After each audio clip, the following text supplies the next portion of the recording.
teu amor pra sempre. Cantarei teu amor. Cantarei teu amor pra sempre. Cantarei teu amor. Cantarei teu amor. Cantarei teu amor. Cantarei teu amor pra sempre.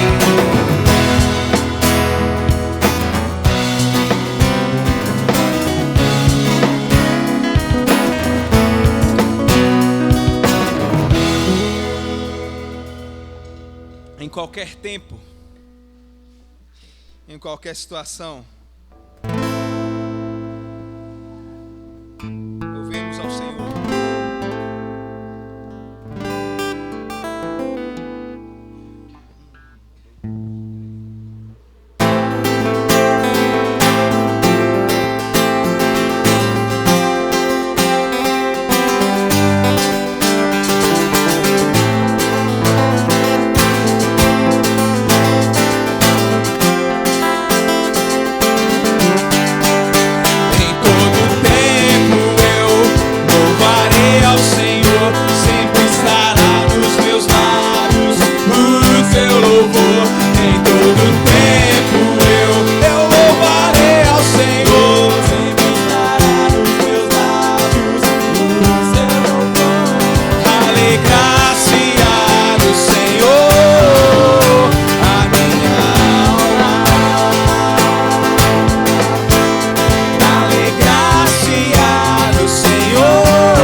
Engrandecer ao Senhor, engrandecer ao Senhor, engrandecei-o comigo, e todos a uma lhe exaltemos o nome, engrandecei-o comigo, e todos a uma lhe exaltemos o nome, seu glorioso.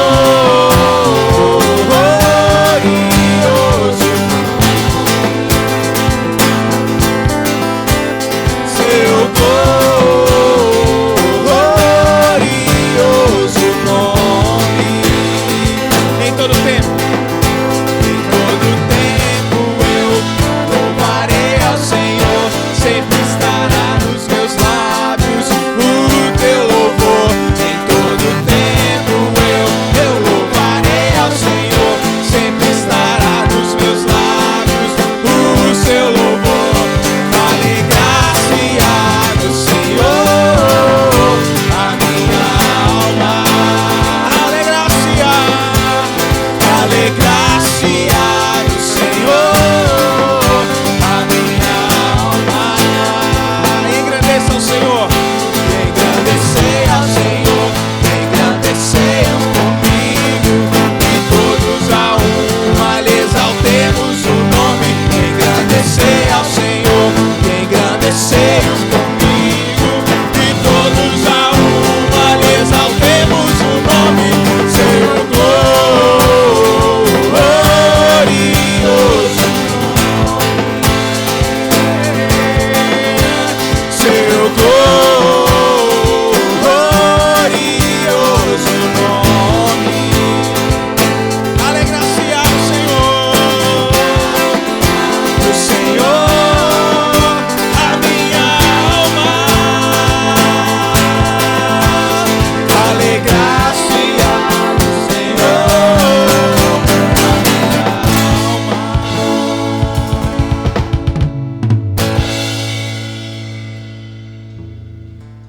Como diz o texto, Ele é o centro de todas as coisas.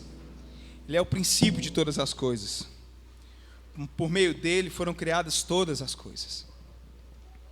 E assim seja na nossa vida. Assim seja na nossa oração. Assim seja no nosso dia.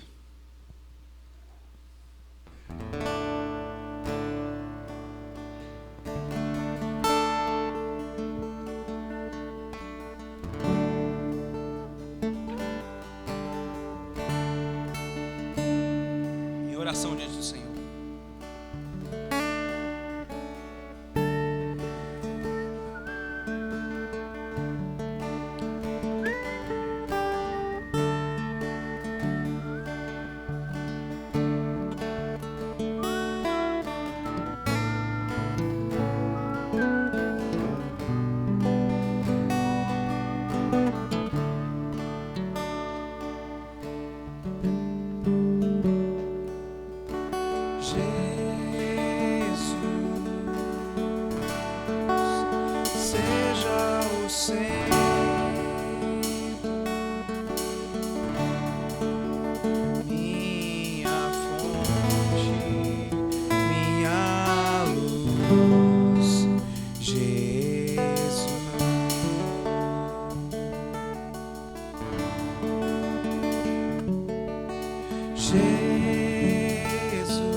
minha esperança e canção, Jesus.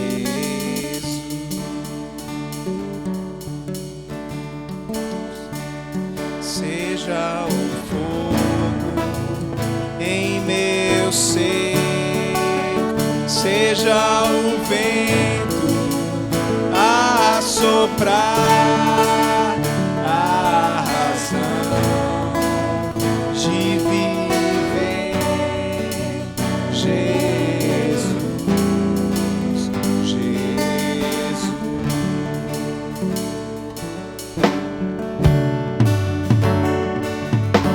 Jesus,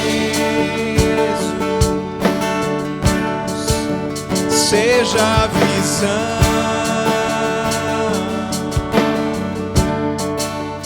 meu caminho e direção, Jesus.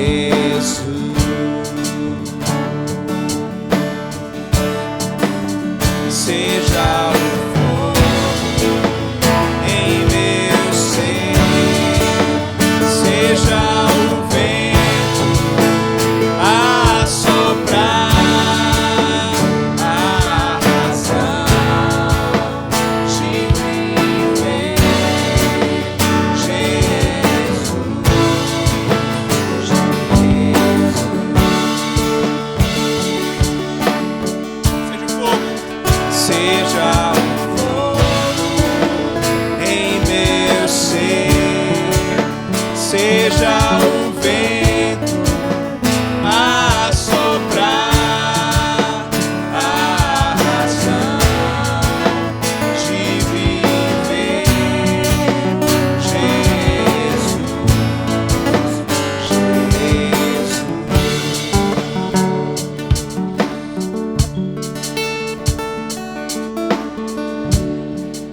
O que você precisa entender que Jesus seja o centro? Qual o compartimento da sua vida? Qual o pedaço do seu coração que você precisa entender que só vai funcionar quando Jesus for o centro? Eu vou pedir uma permissão a todos aqui. Hoje eu estou fazendo 17 anos de casado. E o quanto a gente luta por causa do nosso ego, por causa das nossas dificuldades, por causa do nosso pecado, para deixar com que Jesus seja o centro, para que Jesus seja o centro do meu casamento. O quanto eu tenho que me afastar de mim mesmo, para que Jesus tome o lugar, para que Jesus tome posse e de fato Ele seja o centro, seja o fogo em meu ser, seja o vento que toca o meu rosto, seja o ar que entra no meu pulmão,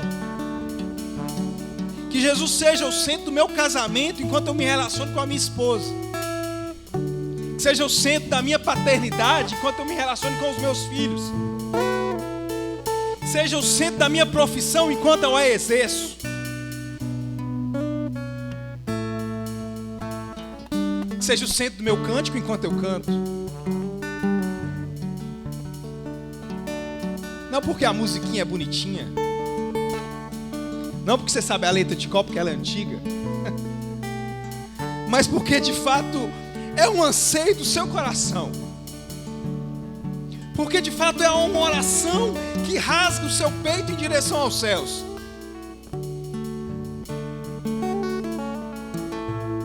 Estou falando que ninguém é perfeito, que eu também não sou. Muito pelo contrário, quem sabe é minha esposa. Nesses 21 anos de relacionamento, 17 anos de casado. Mas porque a luta é diária, mas é porque a entrega é diária, é porque o rasgar é diário. Em perceber que temos que insistir que Ele seja o centro, que Ele seja o motivo.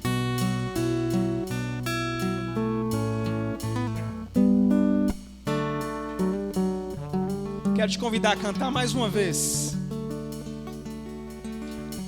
quero te convidar a cantar, não. Quero te convidar a orar mais uma vez esses versos. Seja a oração que sai do seu peito. Seja a oração que sai de você e é depositada aos pés do Senhor. Mesmo que você tenha, porque eu tenho que me quebrar para isso.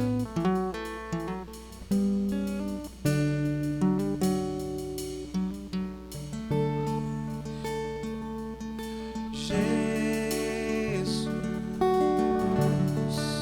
seja o centro, minha fonte, minha luz, minha fonte, minha luz, Jesus.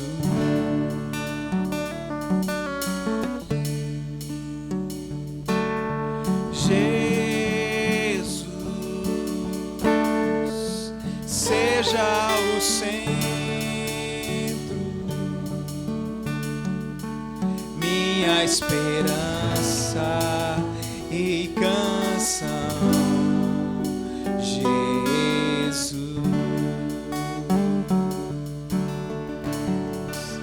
Seja o fogo em meu ser, ore. Seja o vento a soprar, a razão de viver, Jesus, Jesus. Abra os seus olhos. Jesus, seja a visão, meu caminho e direção, Jesus.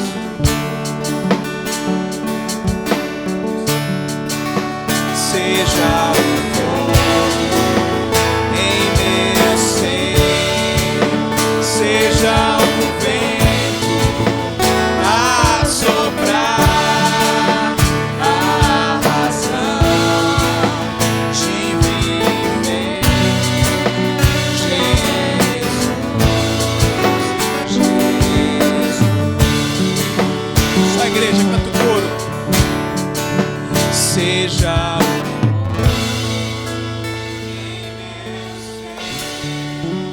seja o vento a soprar, a razão de viver,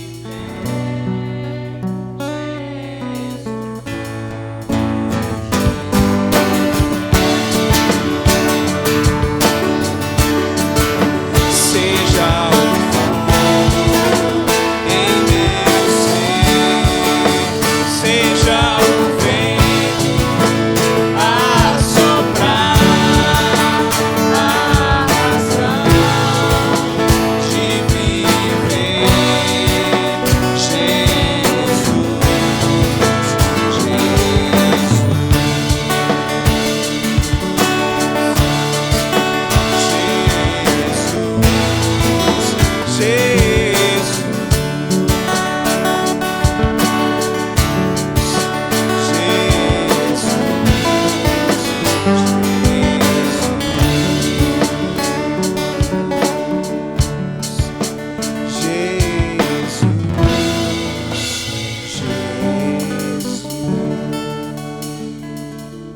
Jesus, é em nome dele, somente por ele, somente por causa dele. Amém. A igreja pode se sentar. Amém.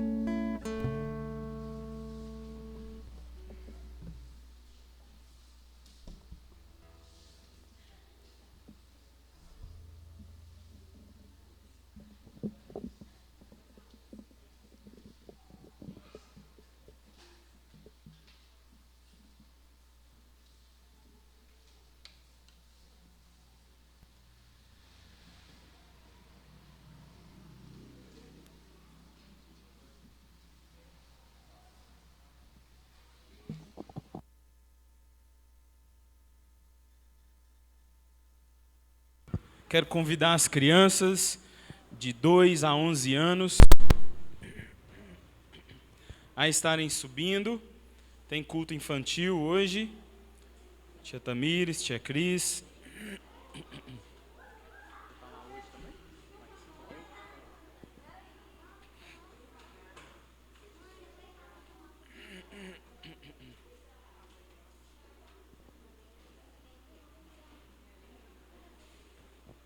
Quero convidar você a ter ainda mais um momento de oração. Agora, em relação à palavra,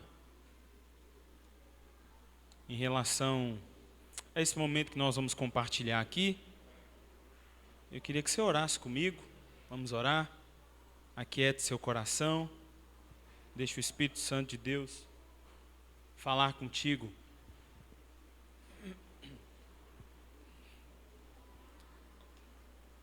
Senhor Jesus, obrigado, Senhor, pela bondade e misericórdia do Senhor para conosco, que ouve o nosso clamor, que se faz presente, que é Deus fiel.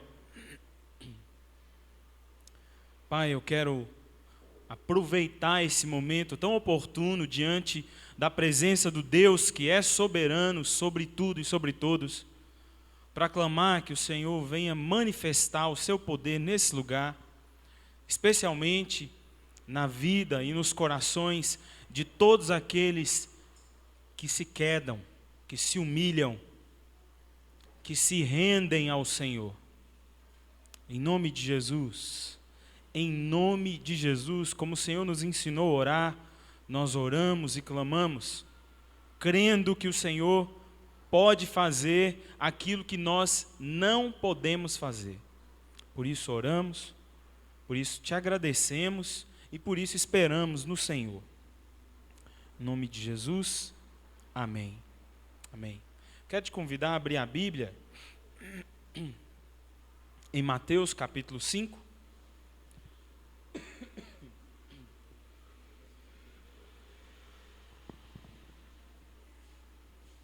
Enquanto você está abrindo o texto, deixa eu te falar um pouquinho aí sobre essa nova série. Essa nova série é um desafio para nós, para mim especialmente, creio que para a liderança também.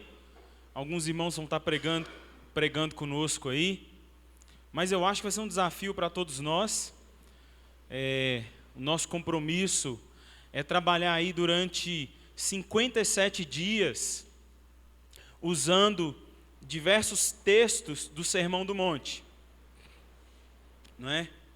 E nós vamos estar compartilhando aí semanalmente, aliás, diariamente, textos do Sermão do Monte de forma ordenada, e semanalmente, aos domingos, uma mensagem que parte dela vai para o grupo na semana. Então, fique ligado aí, tanto nas mensagens quanto nas redes sociais, especialmente ali Instagram e WhatsApp e grupos da igreja, né? Na verdade, nós só temos um grupo e uma lista de transmissão. Então, fique ligado ali que a gente vai estar mandando informações devocionais. Vamos ter aí, creio eu, desafios. Esse é um tempo muito bom, muito precioso. Mas eu preciso confessar para os irmãos, desde já, que desafio maior para mim já está sendo, diante dessa série, me deparar com situações que a palavra de Deus nos confronta, e aí, como é essa experiência que eu estou tendo, eu já digo a você que você também vai ter. Porque você vai fazer o mesmo exercício que eu, de se debruçar a palavra e se enxergar a partir dela, para que possa aplicar, ou melhor, obedecer aquilo que Deus nos chama a fazer, né? Aquilo que Deus nos chama a viver. O texto usado hoje é Mateus 5,3. Eu não tentei puxar a memória, eu não me lembro se eu já preguei esse texto aqui, mas é um texto que eu gosto muito, sempre uso ele, e eu me lembro que a gente já fez alguma série de estudos aqui com base no Sermão do Monte, mas não com base nos textos bíblicos apenas, mas usando também um livro do Carlos Queiroz. Hoje nós começamos uma série que ela vai estar mais debruçada no texto bíblico, tá? Bom, o texto é simples, pequeno, curto. Mateus 5:3 diz: bem-aventurados os pobres em espírito, pois deles é o reino dos céus. Bem-aventurados os pobres em espírito, pois deles é o reino dos céus. Esse é o texto que nós estamos compartilhando. Falar desse texto para nós, já de cara, ele é muito importante e é a mesma importância pela qual ele está no início do Sermão do Monte. Ele nos traz uma dinâmica do Sermão do Monte, não é? Logo quando você vê o texto, bem-aventurados os pobres em espírito, essa conotação, essa palavra, nós não vamos falar apenas sobre o que é ser pobre de espírito, ou pobre em espírito, como nós estamos vendo na versão, mas essa expressão, logo esse primeiro verso de Mateus, nos chama a atenção para a dinâmica do Sermão do Monte, para o tipo de pessoa que tem que encarar o Sermão do Monte, ou ouvir o Sermão do Monte e trazer isso para a sua vida. O tipo de pessoa que recebe o conteúdo do Sermão do Monte é uma pessoa que se humilha, que se quebranta diante de Deus, que reconhece que Deus é soberano, que reconhece que Deus é rei sobre todos. Logo, esse verso, não é por acaso que está dizendo aí, bem-aventurados os pobres em espírito, pois deles é o reino dos céus. Denota a ideia de um governo, o exercício de um governo sobre aqueles que estão ouvindo esse que a gente está chamando aqui, de protocolo. Eu quis usar essa palavra, mas para nos remeter à ideia de uma descrição, de uma série de características, mas especialmente descrição de pessoas que devem caminhar segundo a vontade de Deus, segundo o que Jesus fala nesse momento histórico do seu ministério, que nós chamamos de Sermão do Monte, que está ali entre Mateus 5, 6 e 7. Então, o protocolo é meio que assim, fisicamente falando, é quase que uma cartilha mesmo, um processo de condutas, de habilidades, de medições, enfim, um roteiro a ser seguido, a ser trabalhado, para que se chegue a algum lugar, para que se tenha um resultado. Não estou falando aqui da maneira decorada como eu li, mas é por aí. E parece muito com o que Jesus faz. Mas eu te chamo a atenção, volto a dizer, logo para essa expressão, bem-aventurados os pobres em espírito, porque essa expressão ela não vai falar apenas do que está no verso 3, mas do que está permeando todo o Sermão do Monte. É uma ideia bem diferente das ideias religiosas, morais e legalistas que tem por aí, que encaram o Sermão do Monte como um código de ética religioso, moral, onde você tem que estar fazendo o que está ali descrito para ser aprovado diante de Deus, para ser filho de Deus, para ser um discípulo de Jesus. E não é muito bem o que se traz aqui. O que se traz aqui é o seguinte: as pessoas que são descritas aqui, logo de início, como pobres em espírito, elas têm uma série de coisas, uma série de características que fazem delas essa vida em missão, que fazem delas essa outra palavra que nós encontramos aqui no verso 1 ainda. Seus discípulos se aproximaram dele. Aproveitando que eu estou citando o verso 1 nos ajuda a falar um pouco sobre o que é o Sermão do Monte e para que é o Sermão do Monte. Então, quando você vai para o verso 1, vendo as multidões, Jesus subiu ao monte e se assentou. Seus discípulos se aproximaram dele. Interessante a gente falar sobre isso, por quê? Porque a primeira ação que a gente vê aqui é de Jesus, não é dos discípulos. vendo Jesus as multidões, ele se aparta, ele sai para determinado lugar. E ali se aproximam dele os seus discípulos, os seus aprendizes, aqueles que já tiveram uma decisão por Cristo pela fé e entendem que em Cristo precisam aprender, ou melhor, reaprender a vida. E aí tem duas coisas interessantes para a gente falar sobre isso. O Sermão do Monte, ou esse protocolo aí, 5:7, é um conteúdo a ser compartilhado para quem é aprendiz de Cristo, para quem já se decidiu por Cristo, para quem entende que não depende de si, não é autônomo, mas depende de Deus, é dependente de Deus, e assim sendo, busca em Jesus compreender os seus ensinamentos e aprender da vida a partir do próprio Cristo. Isso parece ser lógico, mas para o nosso tempo não é. Para o nosso tempo, onde o ser humano está tão em foco, onde o sujeito, o indivíduo, é tão dono de si, é tão autônomo, é tão autossuficiente, ele não precisa rogar para si alguém que o ensine alguma coisa. A ideia que a gente tem, especialmente nesse tempo, no tempo atual, é que Deus ou qualquer outra coisa ao redor da nossa vida pode nos complementar, pode nos aperfeiçoar, pode melhorar aquilo que a gente já tem, ou acrescentar aquilo que a gente já é, mas não passa disso. A dinâmica do Sermão do Monte não é essa. A dinâmica do Sermão do Monte já começa nos quebrando. Bem-aventurados, felizes são esses homens que entendem que não são, que não há neles, eles não percebem neles mesmos bondade. Martyn Lloyd-Jones diz: por natureza, nenhum ser humano conforma-se às descrições oferecidas nas bem-aventuranças. E precisamos ter cuidado para distinguir claramente entre as qualidades espirituais descritas aqui no sermão e as qualidades naturais que possam se assemelhar a elas. O que Martyn Lloyd-Jones está dizendo é que alguém que você julga ser humilde no meio da sociedade, no meio da sua família, aqui no meio da igreja, pode não ser pobre em espírito. É isso que ele está dizendo. Mas ele ainda diz algo mais interessante que eu quero deixar aqui para vocês. Nas bem-aventuranças não encontramos menção a qualidades naturais. Preste atenção nisso.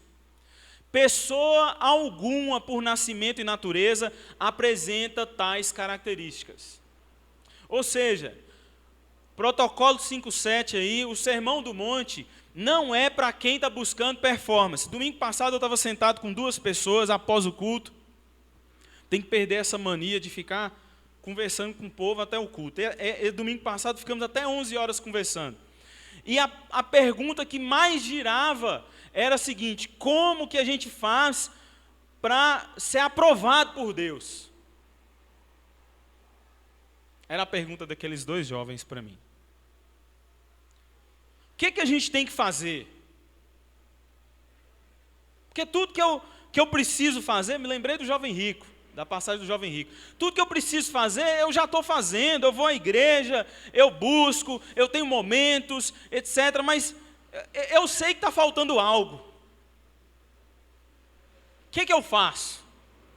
E foi interessante aquela discussão no domingo passado, porque a pergunta não era a pergunta de alguém curioso, mas quebrantado diante de Deus, se rendendo ao Senhor. O coração de quem perguntava ali não era o coração de Isaías, que diante de Deus, vira para Deus e fala: ai de mim, Senhor, ai de mim. Nós vamos ler esse texto daqui a pouco. O coração daquele sujeito, e aqui você não precisa ser nenhum juiz para julgar alguém, mas sabemos das nossas intenções. Eu me identifiquei com a pergunta daqueles jovens, porque quantas vezes eu já me vi tentando fazer, eu já me vi tentando alcançar, tentando ser aprovado por outros e por Deus. Mas aqui, nesse protocolo, nesse sermão, não está em pauta quem consegue ser. Aqui se identifica quem percebe que não é. sobre isso que nós estamos falando. É muito interessante porque logo no verso 3, nós vemos essa expressão, bem-aventurados. Que coisa mais paradoxal. Por que paradoxal? Porque nós vivemos num tempo onde não há possibilidade de ser feliz se você é humilhado. Não há possibilidade de você ser alguém de bem com a vida, alguém bem resolvido, com a identidade, se percebendo como pó. Mas é isso que o texto está dizendo. Esse verso 3 de todo o sermão, ele é estratégico. Ele dá a todo o sermão essa noção de que nós não estamos aqui em busca de uma lista de práticas para que sejamos bem-sucedidos, ou para que a gente conquiste alguma coisa, para que a gente chegue a algum lugar. Nós estamos falando estritamente de esvaziamento e dependência. É sobre isso que nós estamos falando. Não podemos ser cheios enquanto não formos, primeiramente, esvaziados. E quando eu me vi diante dessa constatação, eu percebi um erro grotesco que eu tenho tido em diversos momentos como esse que a gente está tendo aqui. Eu acho que muitos de nós estamos fazendo isso. Talvez você que nunca pisou numa igreja, nunca esteve numa igreja, está vindo buscando esse primeiro clamor. Enche-me, Senhor, enche-me, eu quero ser cheio. Quantas vezes nós já buscamos isso, né, Dan? Quantas vezes? Eu quero ser cheio do Espírito Santo, eu quero ser cheio do fogo, eu quero ser cheio do poder. Mas diante dessa dinâmica, diante desse protocolo, o que eu vejo que me falta é um clamor para que o Senhor me esvazie. A gente devia estar clamando, primeiramente, para que Deus nos esvazie. Está aí a grande dificuldade de você não lidar com certos problemas, mesmo diante de tamanha graça. Como que eu não consigo resolver isso? Porque você não se esvazia. E eu me lembrei de dois textos que eu trouxe para vocês aqui. Os dois eu tenho muito bem decorado. Efésios 4, 22 a 24. Eu não vou ler o texto, mas a primeira expressão fala do se despir. E a segunda expressão fala do se revestir. A primeira expressão fala do se despir do velho homem. E a segunda, do se revestir do novo homem. Há um exercício de tirar para depois colocar. Quer ver outro texto? Marcos capítulo 2. Jesus está falando com os caras sobre vida. Os caras estão conversando com Jesus sobre religiosidade e Jesus está falando com eles sobre evangelho. Eles não entendem nada. E aí no verso 18 ao 22 ele diz, bom, vocês não estão entendendo? Eu vou complicar um pouco mais. Ninguém coloca remendo de pano novo em roupa velha. Vai acabar de rasgar. E ninguém usa vinho novo em odre velho. Quer entender o que eu estou passando a vocês? Abram mão do que estão vestidos. Abram mão do que está aí, que é seu. Desses odres velhos, porque meu vinho novo vai vir e vai rebentar com tudo, vai renovar o que precisa ser renovado, vai transformar, ou seja, é premissa do Evangelho um esvaziar, e nós estamos buscando, nós estamos com os cultos cheios, ainda mais agora, durante a pandemia, nós estamos caindo na ideia de que a gente precisa encher o povo. Encher de quê?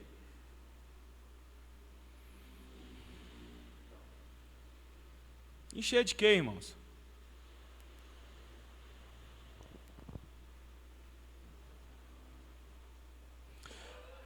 Esse texto me faz pensar e refletir para o fato de que mundos diferentes é igual a objetivos diferentes. Bom, Fernando, o que você está falando? O que eu estou falando é que o verso 3 do capítulo 5 de Mateus e todo o Sermão do Monte fala de um reino celestial. Enquanto aquelas pessoas que ainda não experimentaram Cristo vivem de um mundo carnal, de um mundo limitado, de um mundo sem esperança, de um mundo caído. Não existe a possibilidade de um rico ou de um pobre, de um branco ou de um preto ou amarelo. Não existe a possibilidade de ser humano algum buscar para si pobreza de espírito, se não vier dos céus. Porque esse governo, desse reino, é que transforma vidas. E é esse mundo celestial, em nós, reinando sobre nós, que muda os nossos também objetivos, que estão muito arraigados a esse mundo carnal ou terreno.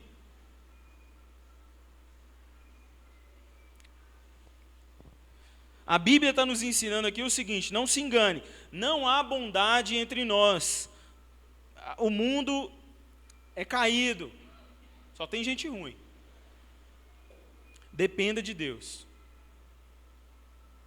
Bem-aventurado você será se perceber que não há em você coisa boa, porque você vai correr para aquele que é fonte de vida. Mas o mundo está te dizendo: quer vencer? Acredite em si mesmo. Use a religiosidade, use o que for, mas para complementar o que você já é, porque você já é, você já tem. Olha o quão bom nós somos. Neil Barreto, um pastor que eu gosto de ouvir, carioca, ele falou recentemente que a estratégia atual do diabo é exaltar o homem. E ele até brinca, né? Antigamente se falava assim: não, o diabo quer me humilhar, o diabo quer acabar comigo. Hoje não, hoje o diabo quer te exaltar. Ele quer te colocar no mais alto lugar, para que você se esqueça de Deus completamente, daquele que é a sua base de sustentação. Ele quer que você se esqueça dessa bem-aventurança. Ele quer que você se esqueça. John Piper fala o seguinte: no fundo do orgulho existe uma complexa estrutura. Existe uma combinação de rebeldia contra Deus como justo e soberano, merecimento de ser tratado de forma melhor e prazer em sentir-se acima de todos. Nada disso aqui bate com o que está em Mateus 5,3. Eu preciso ser claro e objetivo com você, porque não é uma mensagem que te acolhe. Não se esqueça disso. O Evangelho pressupõe, primeiramente, esvaziamento. O Evangelho vai te chamar a se esvaziar, a perceber que você não é. Que você não pode, é isso mesmo.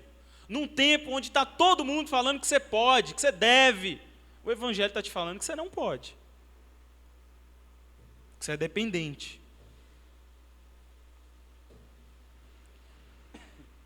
Eu quis trazer isso aqui para vocês, diante desse texto e diante das minhas reflexões. Hoje eu tenho identificado dois tipos de pessoas: aquelas que são positivamente arrogantes e orgulhosas, e aquelas que são hipocritamente humildes. Eu não sei você, mas em momentos diferentes eu me identifiquei com as duas. O positivamente arrogante ou orgulhoso é aquele que, com desculpa, se nomeia como forte. Ele está atrás dos discursos, das lives, que te colocam para cima o tempo todo, que você vai para frente, que você é o cara, que você faz. Ele enaltece o seu corpo, sua saúde, sua capacidade, suas potencialidades. Claro, algo muito sutil, sem ofender ninguém. Não é arrogância, aquela arrogância que você olha assim: nossa, que sujeito arrogante. Não, não é essa arrogância, não. É uma arrogância disfarçada. Você começa a buscar tanto para si, você começa a desenvolver tanta performance, que no seu subconsciente, sem querer pensar, você acaba pensando: cara, eu sou tão bom, Eu sou tão bom que eu não preciso de piedade. Eu não preciso de Deus. Do outro eu já não preciso há muito tempo.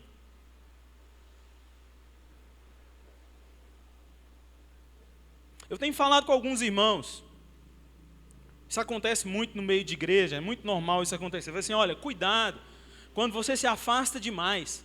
Igreja é um negócio difícil, gente, relacionamento, mas tem seus pontos positivos. Igreja nos ajuda a lembrar o quão pó nós somos, o quão nós dependemos uns dos outros. Apesar de Deus ser soberano e ter todo o poder em suas mãos, nós somos materialistas demais e visíveis demais. Como nós vemos mais o outro do que Deus, use isso a seu favor para perceber que você precisa do outro. Quem sabe assim você enxerga mais Deus no outro. Então não se desconecte demais. Não se distancie demais. O problema disso tudo, alguém que assume esse discurso e quer ser bom, quer ser arrogante, quer ser orgulhoso, ainda que disfarçadamente, é que não é sustentável. Não é uma vida sustentável. Não cabe para nós. Não se encaixa a nossa vida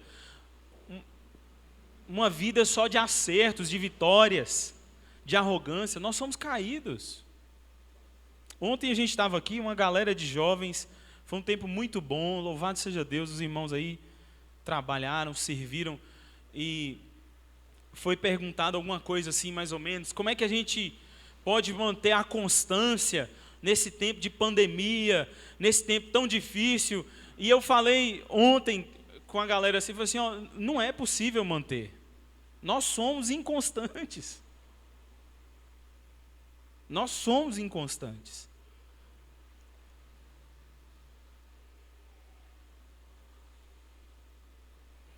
Os hipocritamente humildes, já me vi demais assim também. E vez ou outra você vai me pegar assim. É o tipo de gente que tem necessidade de ser aceito, bem visto, aprovado. E ele tenta viver uma vida caridosa. É aparentemente simpático, faz de tudo para ser simpático, político. Gente boa. Porém, esse indivíduo não tem profundidade. Como muitos de nós não temos tentando viver assim. A vida simples que nós tentamos mensurar para nós, quando estamos tentando ser humildes, ela só dura até o momento que a gente perde a nossa disposição para servir e até o momento que não é mais conveniente. Já está ruim, já está difícil.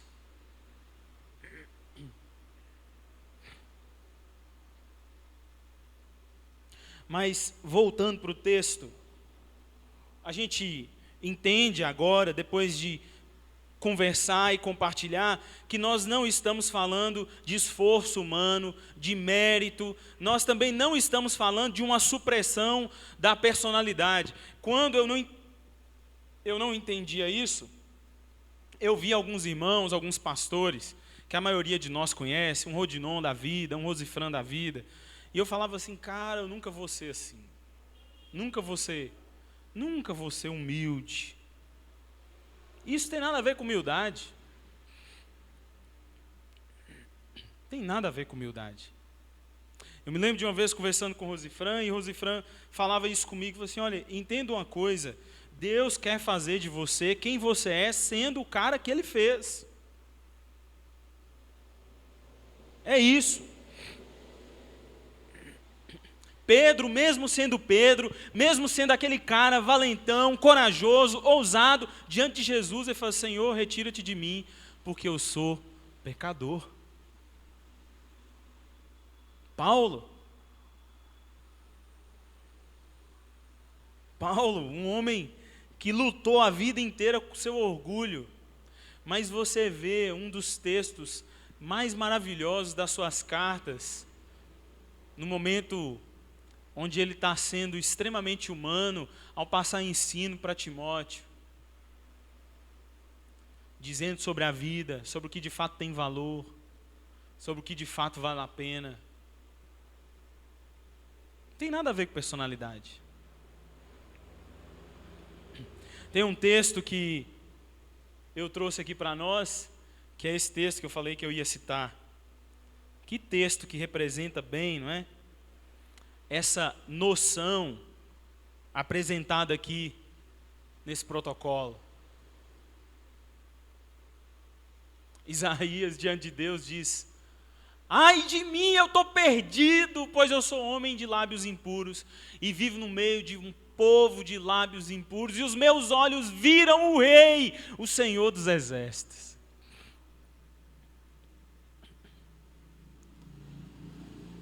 Eu li esse texto hoje de novo, eu falei assim: Senhor, tem um bocado de tempo que eu não sei o que é isso. Eu preciso ouvir mais o Senhor. Eu preciso estar mais atento. Os meus sentidos precisam estar mais aguçados. Não para aquilo que é pó, para aquilo que é luz desse mundo, mas para o Deus que fez Isaías gritar de temor.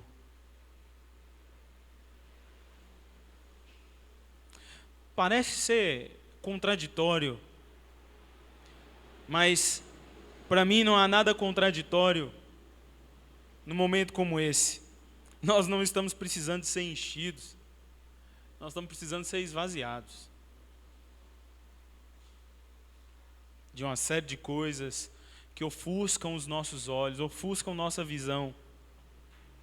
O próprio Jesus, em João 4, diz: a minha comida é fazer a vontade daquele que me enviou e concluir a sua obra. O próprio Cristo, sendo Deus, foi mais homem, ou melhor, foi mais humano do que muitos de nós, reconhecendo no seu Pai a sua dependência, o quão era pobre e só se via como rico fazendo a vontade daquele que o enviou.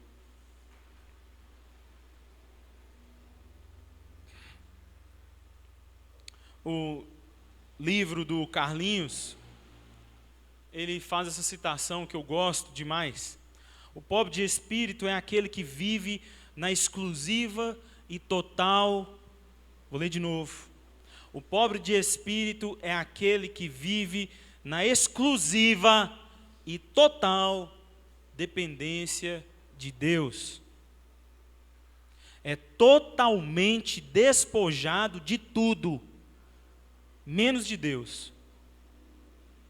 O pobre de espírito se percebe rico de nada, nem mesmo de santidade, olha só, ou de espiritualidade. O pobre de espírito é alguém que não se sacia, entende? A riqueza do pobre de espírito é ser pobre de tudo, e por conta disso, confia exclusivamente em Deus. Ô irmãos, eu não sei vocês, mas eu fui muito confrontado nesses dias por esse pequeno verso sobre a minha conduta,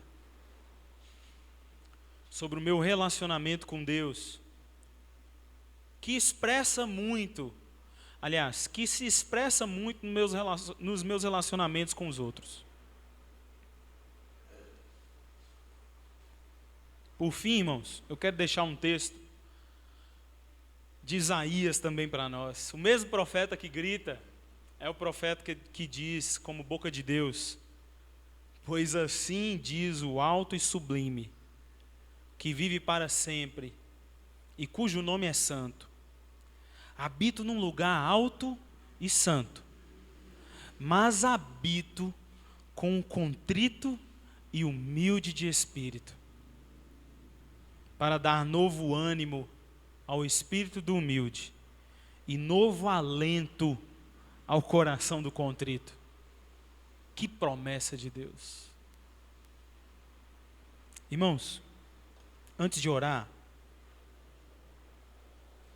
eu quero te fazer pensar em algumas coisas. Primeira coisa que eu quero te dizer, ser bem sincero com você. Se você ainda não conhece Jesus, se você ainda não passou pela humilhação evangélica, como diz Antônio Carlos Costa, de se perceber como um nada e correr para Cristo, você nunca vai saber o que eu estou te dizendo. Você nunca vai experimentar isso. Você precisa se render a Jesus. Só Ele pode te dar esse tipo de contentamento. Só Ele. Só Ele que pode te humilhar ao ponto de você se sentir alegre por ser um nada. Só Ele.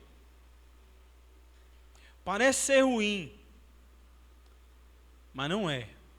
Ruim é você condicionar a sua felicidade à riqueza. Olha que desgraça a vida do ser humano, que para ser feliz tem que ter dinheiro. Que para se sentir bem tem que transpassar o outro. Que para se sentir forte tem que ter várias mulheres. Para não ter que lidar com suas mazelas, tem que ingerir drogas. Isso é vida, irmãos. Isso não é vida.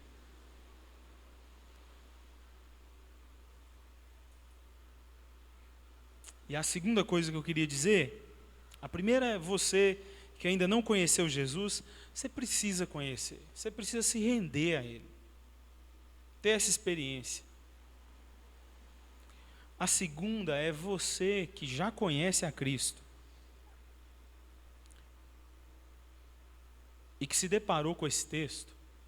Talvez você está passando pela mesma situação que eu. E eu vou compartilhar a minha para que você entenda o que vai acontecer com você. Nesses dias, eu tenho passado por situações que me deixaram chateado, com raiva, irritado. Tenho passado por situações onde eu tenho errado muito com pessoas próximas a mim. Mas diante desse texto,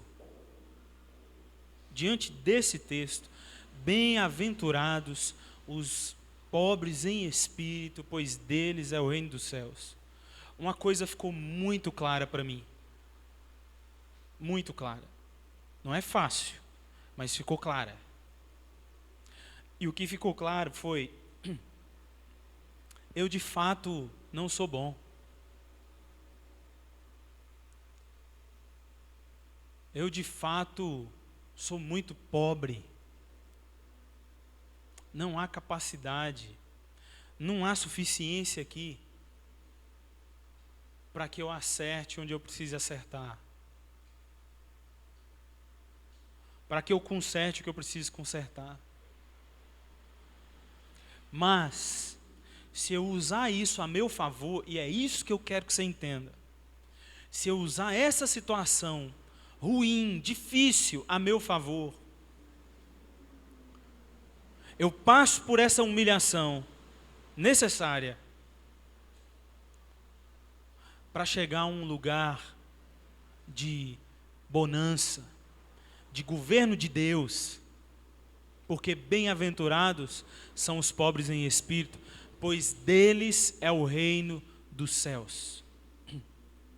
Quando você lê esse texto, a impressão que se tem, sem pensar muito, é que parece que a gente ganhou um reino, né? Parece que a gente ganhou um reino para a gente reinar. Mas esse reino já tem rei. Deles é o reino, e nós somos dele. E o rei desse reino, aquele que é soberano, aquele que é supremo sobre todas as coisas, exerce poder, exerce transformação, exerce graça sobre a vida daqueles que entenderam que não são. Quero te convidar a orar. A orar, a clamar diante de Deus. Não há possibilidade de nos enchermos sem antes nos esvaziarmos. Entenda isso. Talvez, quem sabe, não é?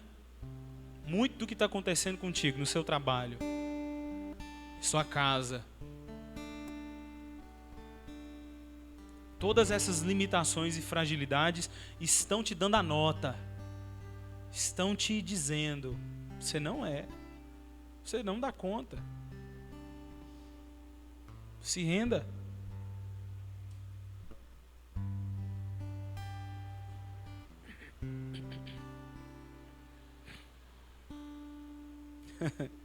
Esse protocolo, esse desafio, não nos faz olhar para frente agora vai dar certo, agora a gente vai. Não, nos faz olhar para os céus e clamar: Senhor, socorro, me ajuda, vem sobre mim,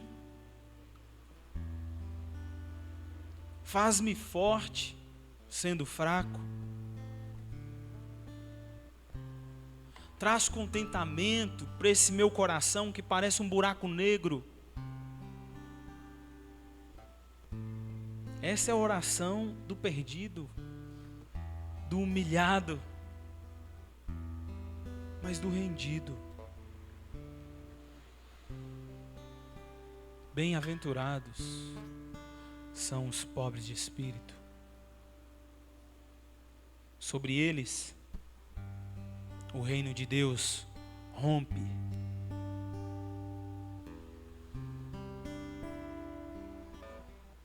O reino de Deus avança. Bendito seja o teu nome, Senhor. Bendito seja o teu nome.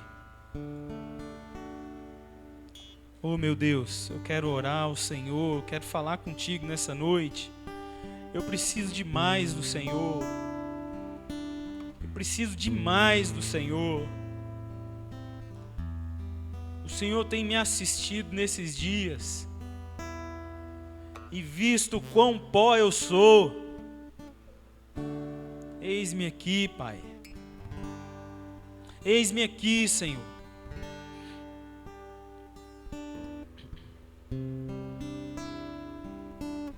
Escuta, Senhor, a oração desse ou dessa que agora clama ao Senhor, baixinho, sem jeito, sem graça, com vergonha ou com medo, inseguro, insegura.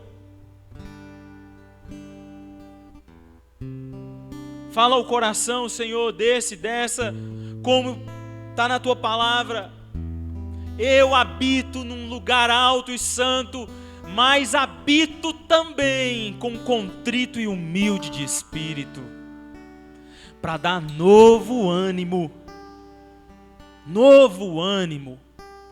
ao espírito do humilde e novo alento ao coração do contrito. Receba alento de Deus nessa noite.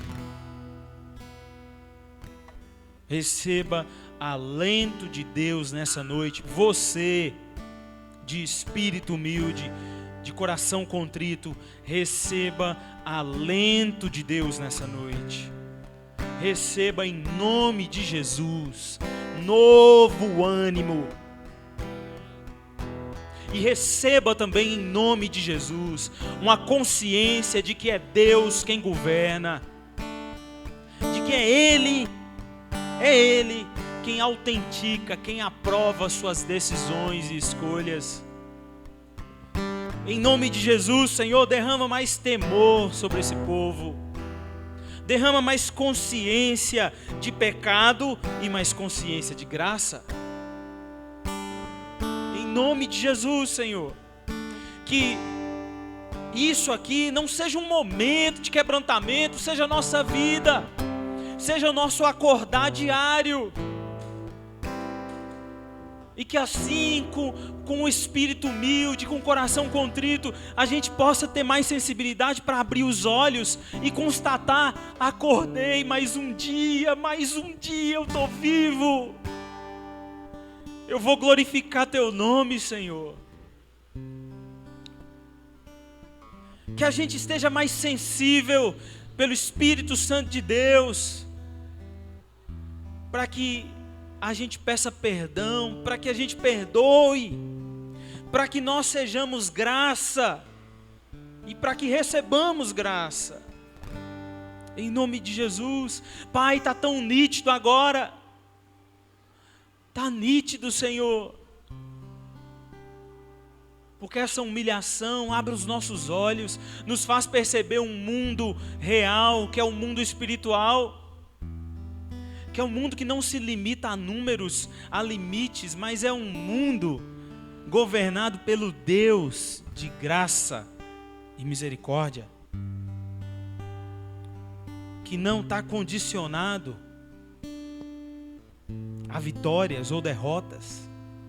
Senhor, no nome de Jesus, ministra, Senhor, e em nome de Jesus, meu irmão, receba nessa noite graça de Deus, para que você entenda que é pó. Você pode não conseguir uma série de coisas, você pode não fazer uma série de coisas, ou fazer uma série de coisas que não devia, porque você é pó.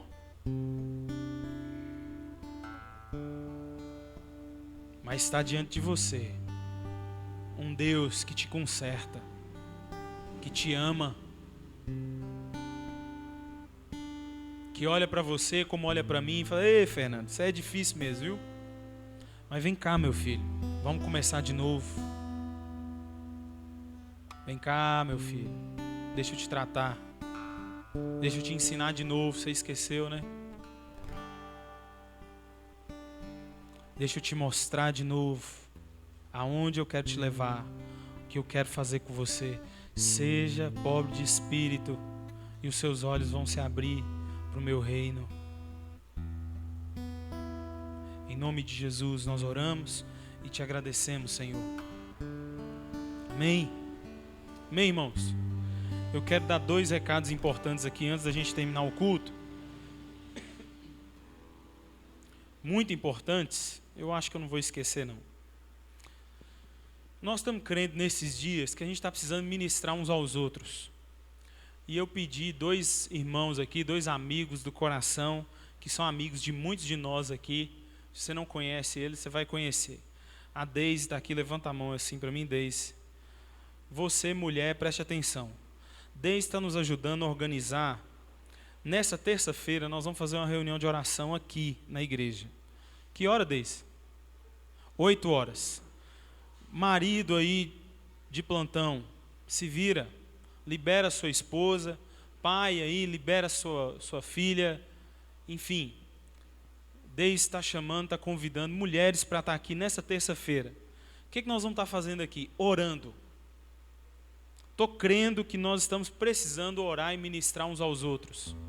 Tem muita gente doente, muita gente precisando ser ministrada. E outra coisa, essa igreja precisa entender que ela é, como um todo, um conjunto de ministros do Evangelho. Eu não estou nessa parada sozinho. Eu creio que pastoreio é uma cultura que precisa ser disseminada no nosso meio. Eu creio que nossa cidade não precisa de um pastor, ela precisa de uma igreja.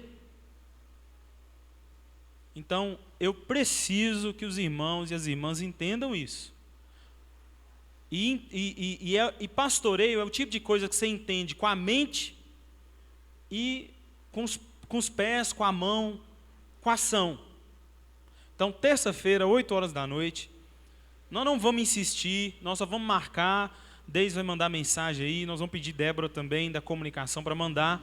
Mulheres, se quiserem vir, nós vamos orar aqui, tem um tempo de oração, só mulheres, tá? Um tempo de Deus aí, e é 1 hora só de oração. Se você atrasa, você tem meia hora, porque nós vamos começar às 8 horas, e terminar 9, senão os maridos endoidam dentro de casa. Tem condição? Não tem condição. Não tem condição nenhuma, não tem condição. É 1 hora só. E o seguinte, homens, Bernard, levanta a mão aí para mim, Bernard. Bernard está organizando isso para a gente na quinta-feira. Que hora, mãe? 7h30. 7h30, quinta-feira. Ah, mas eu não posso, pode outro dia? Não, não pode não. É quinta-feira, 7h30. Então, dá um jeito aí, se organize. É um momento específico que nós vamos ter de ministração uns aos outros. A gente está tentando aí se organizar, não sabemos ainda se vai dar certo, tem que ter voluntários para fazer isso, mas até o fim do ano a gente está querendo fazer aí um retiro, aí, vamos ver, tem a questão da pandemia, mas enfim, a gente está pensando, orando e levantando voluntários para ajudar. Se der certo, nós ainda vamos ter um retiro esse ano, com essa perspectiva também, de ministração uns aos outros. Mas essa semana eu queria te pedir que você colocasse na agenda aí, mulheres, terça-feira, 8 horas, homens, quinta-feira, 19h30. É toda semana? Não, não é toda semana. Ah, mas podia ser toda semana. Isso é outra conversa na reunião lá, você com as mulheres, você com os homens, aí é outra conversa. Viu? Então, queria deixar esse recado aqui, muito importante para nós. Tem os grupos rolando aí na sexta e na quarta-feira, outros aí para acontecer. Eu quero louvar a Deus mais uma vez e agradecer aos irmãos pelas orações e apoio de quem pôde nos ajudar no evento aqui com os jovens. Tivemos uma média aí de uns 35 jovens aqui, né, Lucas? Foi muito bom, muito de Deus. Veio muita gente que nós cremos. Na verdade, a nossa maior alegria não foi nem com o número de jovens, foi ver algumas pessoas que a gente convidou e que foram ministradas aqui de um jeito muito especial. Foi um tempo muito de Deus, assim, foi muito bom mesmo. Então, louvado seja Deus aí pela vida dos irmãos, pela vida de todos que ajudaram. Fique ligado lá no Instagram da Conviva ou no WhatsApp, que esses meninos devem encontrar mais aí, eles devem fazer um grupo, a gente vai ajudar também, participar. Então, nos ajude nisso aí. Eu estou com a impressão que eu estou esquecendo alguma coisa, mas vai ficar assim mesmo. Vamos orar e terminar, irmãos. Bendito seja o teu nome, Senhor, obrigado. Obrigado por esse tempo tão precioso. Eu quero pedir ao Senhor, em nome de Jesus, ô Senhor, reúne essas mulheres aqui nessa semana, para que elas possam ministrar mesmo umas às outras, para que haja cura de Deus, renovo de Deus, graça de Deus, quem sabe um despertar do Senhor entre elas, em nome de Jesus. Quero clamar pelos homens, Senhor, na quinta-feira, aqui às 19h30, Pai, em nome do Senhor, nos ajuda, para que a gente olhe um para o outro, para que a gente acolha um ao outro,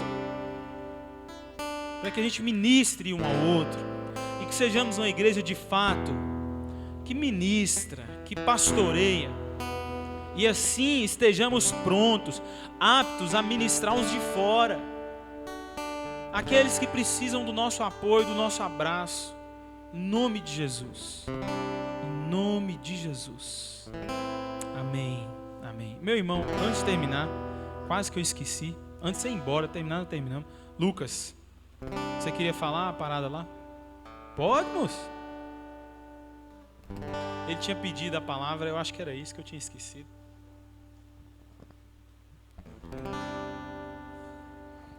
Boa noite. Nosso grupo, junto com a igreja em si, a gente está com vários projetos daqui para o final do ano, encontros também, várias coisas que vão estar acontecendo. E aí a gente está com a ideia de começar uma cantina no próximo domingo. Uma cantina assim, a gente vai vender uns brownies, umas trufas, umas coisas assim bem gostosas. E eu queria pedir a ajuda dos irmãos para estar contribuindo com a nossa cantina, para a gente estar arrecadando para que esses projetos aconteçam de uma maneira muito bacana. E é só isso mesmo. Tranquilo, de boa, né? Então tá bom, é isso aí, irmãos. Se quiser ajudar aí, pode ajudar comprando brown, pode ajudar dando dinheiro também, abençoar. Nós, como liderança, estamos apoiando eles. Vamos entrar nisso aí também. Enfim, Deus te abençoe. Vai na paz do Senhor. É um tempo de Deus. Amanhã tem devocional aí. Terça tem também. Algumas eu vou dar, outras vão ser outros irmãos aí. Então, fica ligado. Deus te abençoe.